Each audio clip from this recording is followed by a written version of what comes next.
Hi, this is Nick Marinaro. I am a 2001 graduate of Millersville University. I graduated with a degree in business, and I went back in 2010 to get my degree or my certification in secondary ed with a focus in social studies, which I received in 2012.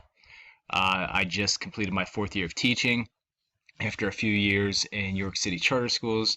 I am now employed at Lancaster Catholic High School, where I teach 9th and 10th grade history, U.S. history and world history, and I also teach Algebra 1. One of those courses I actually teach is an online course through different partner schools within the Diocese of Harrisburg. My family is here pictured. This is my wife Carrie and our two kids. Nora's 2 and Luke is 4.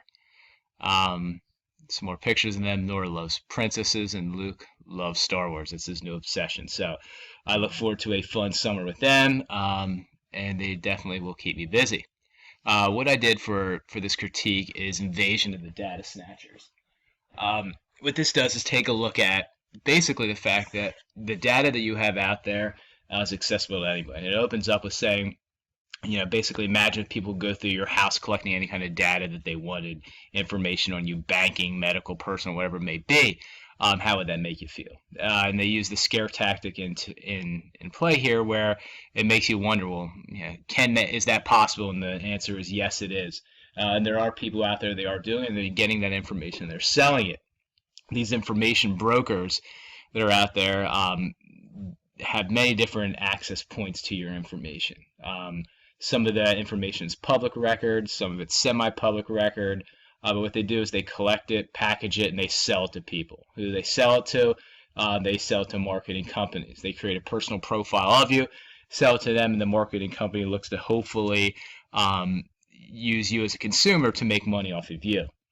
The old way of thinking is the fact that, your information that you had out there, whether you got it through a mortgage or your marriage license, whatever, it was safe and secure somewhere locked away in a government warehouse. That's no longer the case. All that information is online and accessible to anybody. We're familiar with cookies and be able to track different websites that you use. Anybody that knows anything as far as being online, every single move that you make is recorded in one way or another.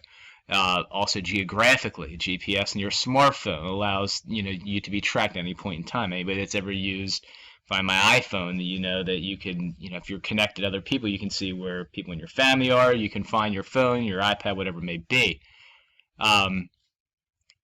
All this information together makes it so much more easy for people to be scammed. There's common out there, scammers, usually they target elderly people, even younger people, the threat of identity theft, and what they do is they track your personal and behavioral data. Not only are they seeing who you are, but how you behave, what you do. And is there any way for this profile information to disappear? The answer is pretty much no. Once it's out there forever. But there are steps that you can take to protect yourself.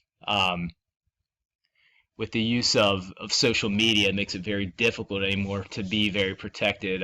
Everything about ourselves is out there for people to be able to see.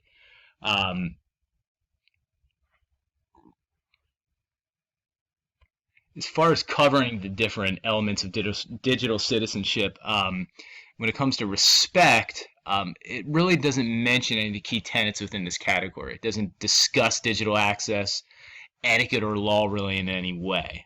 So it's not mentioned at all. That would not be covered. When it comes to educate, it discusses digital communication, but it doesn't really talk about the steps that you can use or make in making appropriate decisions. There is no mention in there of digital literacy. As far as how to learn in a digital society, there is no mention of that. The digital commerce aspect of it, it's brought up, but again, nowhere in there does it talk about making appropriate decisions or give you any kind of tips on that. The one area that it does discuss is protection. But again, it's very thin on this as well. There's no mention of your digital rights, your digital privacy. It just focuses on safety and security. The problem with this, it discusses the problem, it does not give any solutions. And again, there's no mention of health and wellness. Overall, I would give this a thumbs down. As far as if I were to use this in a digital citizenship class, is my primary and main focus. Now, that doesn't mean that I wouldn't use it at all. I think it'd actually be a great tool to use as a hook, as an introduction at the beginning to get somebody's attention. Again, it does not effectively teach students about digital citizenship, but what it could do is grab their attention and make them aware of the threats that are there.